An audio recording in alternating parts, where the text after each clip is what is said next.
Academic Game Plan is a program that Coach Tedford brought in with him in 2002, and we've been doing it ever since and have seen great results. And essentially, the Academic Game Plan is the system that we use to monitor our players' performance in the classroom. You would never approach a game situation without having done a game plan, having prepared for the game, and we want our players to look at academics in the same light and in the same way. So the meat of the Academic Game Plan program is where our players meet weekly with our coaching staff. And what it's done is it's brought a level of accountability to the program that wasn't necessarily there before. And that level of accountability is on two levels. First off, it's brought an accountability to the student athlete and to the player, where they are meeting, sometimes 3 times a week, at least once a week, with their position coach, looking over their notes from classroom, looking over their actual planner that they have, that we have them fill out, looking at their books, and their position coaches, their football coaches, are asking them questions about, what did you learn in class today? So for the players, it's brought a certain amount of accountability where they know they better be in class. They know that they better pay attention and have notes, because they're going to have to answer for it to our coaches, which is pretty unique. And the second way that it's brought a level of accountability to the program is, I think, specifically just with the coaches. The coaches are actually involved with these guys, and they monitor their own players.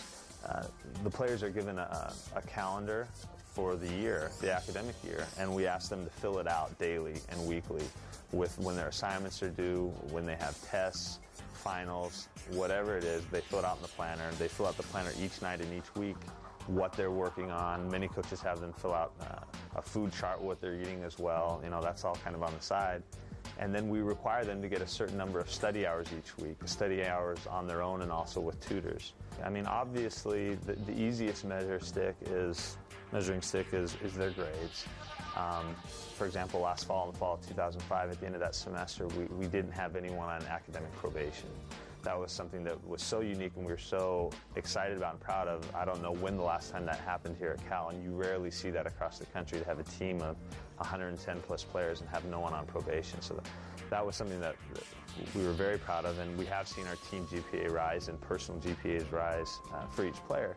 So obviously that's one measuring stick, but I think really what I'm looking for, and I think what Coach is looking for, is being able to see that change with each individual player. They come out of it so much stronger, having learned so much more and being more prepared for the world, which is really, what this time is all about. The best in Bay Area high school sports is now on Comcast Sportsnet.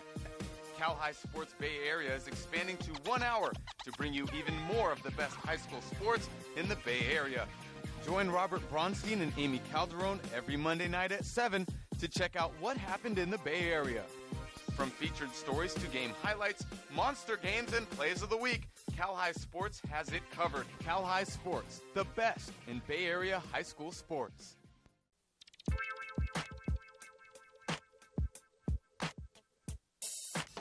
"15 months after suffering a broken ankle in the 2005 season opener, Nate Longshore is having the time of his life. It's just good to be out playing again.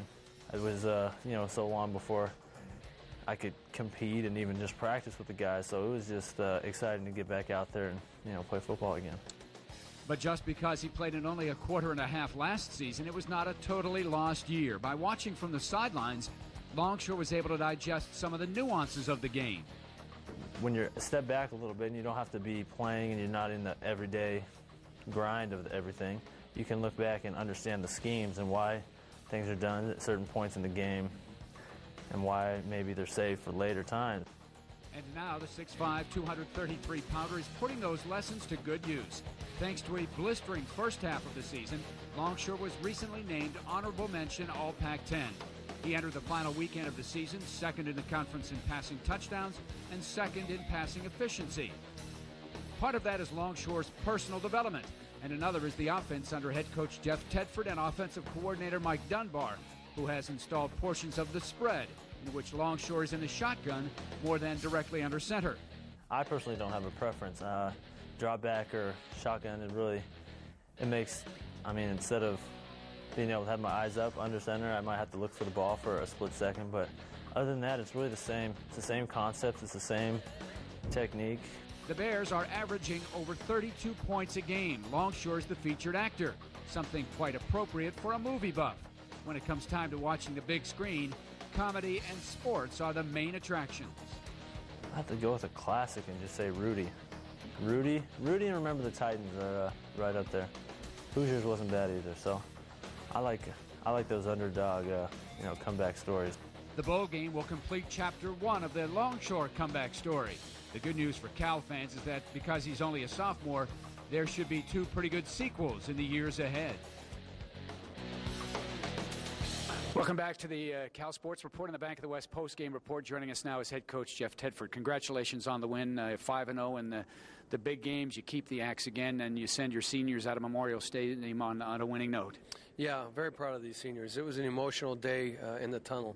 This group of seniors will always have a special place in my heart and our coaching staff's heart. They're our first group that we recruited, and they took a chance to come here when a team had a 1-10 record and a new coaching staff. And so I'm very proud of what they've done. They've won a lot of games, provided a lot of leadership, and created a foundation for this program. Did you sense some of that emotion early in the ball game as well?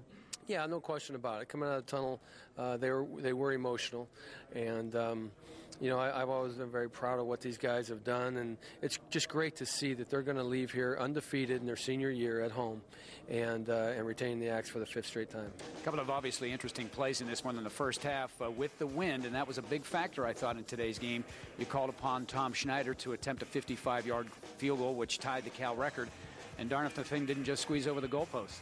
Yeah, it was a real windy day out there. It really affected our game plan as far as throwing the ball down the field, not only against the wind, but throwing with it because the ball just takes off. So when we saw Tom in pregame and he was really hitting the ball well, we thought he would probably be good up to 60 yards.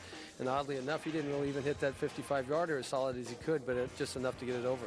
Talk about that first half, because Stanford was able to control the football, time of possession 20 minutes to 10 minutes, and kept your offense off the field. They really did, especially in the first quarter. It was 7:29 when we got the ball back, and going into the first quarter, we deferred the toss so that we could kick the ball away and hopefully hold them and create some field position right from the get-go. But they did an excellent job of moving the ball down the field. You have to give Stanford a lot of credit. Class act. Walt Harris does a great job. I thought that first drive that they put together there was very, very solid, and that really had a lot to do with us not having the ball. Big play also in the first half.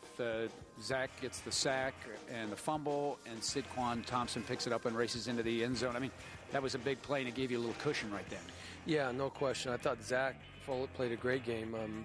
Not only with the forced fumble, he batted a couple balls down, put some pressure on the passer, but Sid made a great play. That wasn't an easy play to scoop that ball, and he had somebody around his legs. He stepped out of the tackle and took it in for the score. That was a big play for us. Second half, it looked like your offense got in a little better rhythm. Nate hit a couple of nice plays, found Hawk on the touchdown as well. Yeah, we started throwing the ball down the field a little bit.